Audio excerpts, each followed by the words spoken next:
Last 3 miles. Man, it's still a little chilly out. Daylight is actually coming out. As you can see, sky is blue. Let me put these gloves on. Yeah, my hands are still a little cold. Yeah, just to keep it warm. So we're gonna trek along on this incline right here. Interesting. Yeah. So mile 10 coming up. You know, it's a quick one today actually. Look at that blue sky. Yeah. It's me at mile 10. It's taking it easy. Almost done. Excited and grateful. Yeah. So yeah.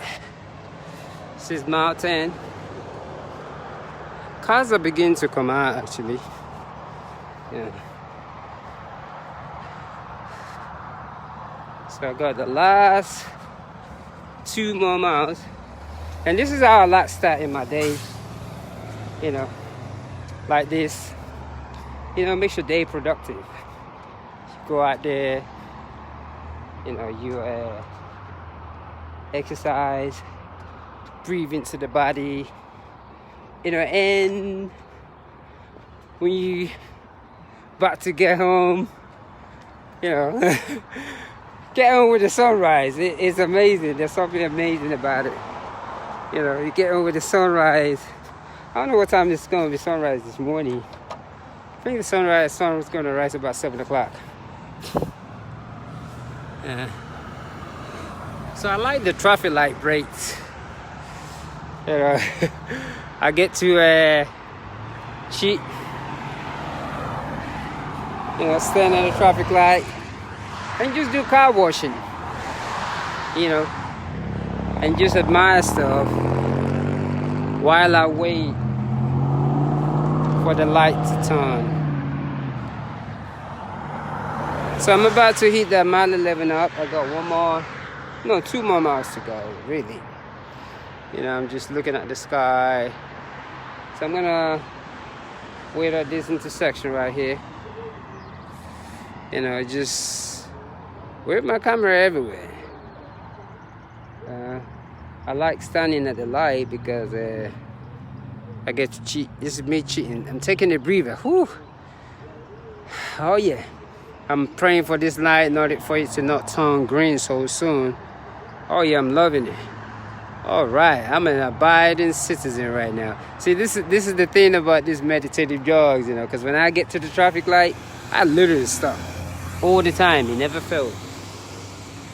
You know, the traffic light, I stop. You know, I stretch. And I'm able to ask myself the questions. Why am I doing this? I kind of like it. You know, and especially when it's busy like this in the morning, it's kind of a good idea to always just go to the traffic light and just kind of just chill. Even when it's cold, you know, I still kind of just wait like this. You know, so that way you're safe. Yeah. Because I see runners just sprint in the middle of the road. A lot of these people can't even see you. So it's better to be always safe and kill the ego and stop at the traffic light. That's why I don't like the PRs. See, like the light said I can walk right now, so I'm gonna look around me. Then I'm gonna keep on jogging, really. I'm gonna keep jogging. And that's how I do it every day. Yeah, because you gotta play it safe. Because everybody, I'll be safe. I said, please, mommy, your name is safe. You know, because you have to honor everything. There's a lot to it. So I'm coming up to mile 11 right now, in a little bit. When I started this morning, it was dark. You know, and there's just something to it, man. You know, this whole journey of what I call the meditative jogging. You know, look at that beautiful. See, this is the beauty that I like seeing. Look at that, behind that, you know. Because nature just had its own way of showing things for you. So today I've just been running my mouth as usual.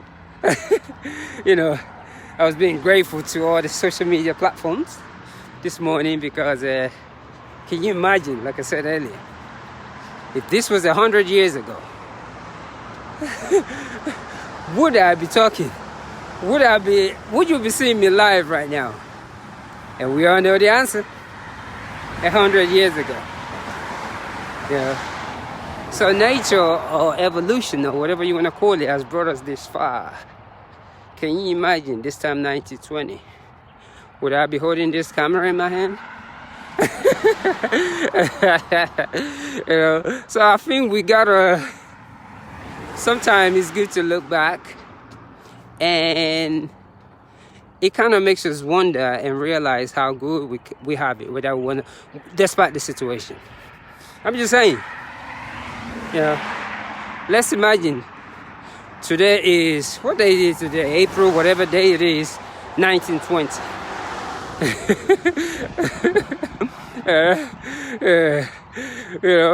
Would you be on Facebook this time 100 years ago? So the guy that came up with these ideas and all the good, and what's even so funny is, man, that amazing. You could search anything in Google these days. I remember, because my family are Africans. They're from Nigeria, from a village called Ifo. And you have Ijebu. So, but I was born and raised in England. And I remember that time before Google or Facebook, anything that people from other cultures say goes. If they say jump, we just jump. I mean, we were so bamboozled those days, it's not even funny. And it's like right now, I can actually, because at the time, I did not think anything about my culture existed. And if it was written about, it was actually hidden. Nobody sees it. But to actually know that right now, I can go on Facebook and type in the word Yoruba, or go into Google and type in the word Yoruba, and something comes up about my traditional, my lineage, it is absolutely amazing. And that, to me, I gotta give thanks to. And I truly hope all these messages, meet the founders of this thing, these platforms, or the social media. Because before the social media, when you hear the word Yoruba, you grind your face like, Yoruba, what's that?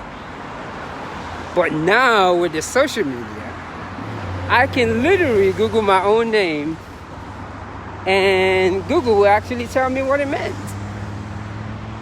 And for me, being the fact that a lot of takers, I would say religious, a lot of ministries have come to the continent and tell us all kind of stuff. It is absolutely amazing that we don't give credit to all these platforms, because to be able to type in Yoruba on Facebook or any other platform and something about my tradition comes up, it is absolutely amazing. And I think to that, I truly appreciate all the developers, everyone that have come up with ideologies to make people realize who they are, whether one wants to realize it or not. Because when you grew up in an era that you were taught that your culture has no meaning, everything about it is negative. So when you begin to do your own research via social media and reading and getting to read different books, you got to appreciate this. And it just makes you realize humankind. Because you have two sets of human beings. And that's what a lot of people haven't got. There's two sets, you know, and they use different energies. You know, one uses the energy that people call bad, and one uses the energy that people call good. And who's right? All I can say is who respected my tradition. And one of the very few, especially when it comes to science, has done a lot in letting me shine as an African. You know, we don't like to talk about this. All the social medias have really put in a lot of work into making sure that Africa has a name. Before, when you hear that, well, people don't even want to see Africa before. But now, you can literally go on Facebook and see Africa. You can go on the Google. And it's just amazing that we don't even say nothing about all this.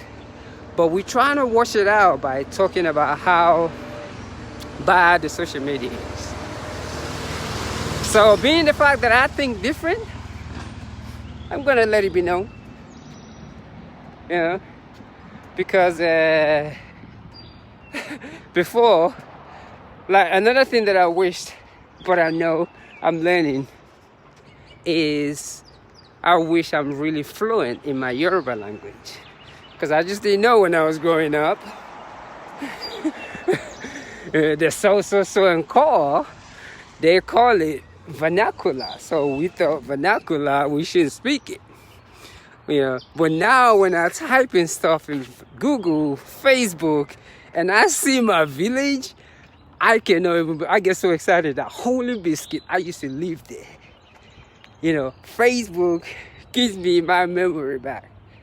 When I can put stuff on Facebook, on Instagram, and I can see the village that I used to stay in and I never pay attention to, because all I was thinking of is I'm going back to England, you know. But it's just an amazing thing just to see all those histories, and I truly admire that, you know. And I know it has to have taken a lot of hard work to be able to collect things like that, you know. So I want to say thank you for making me have my history, letting people know that everything about my Ifa, I'm going to call it tradition, isn't as they say.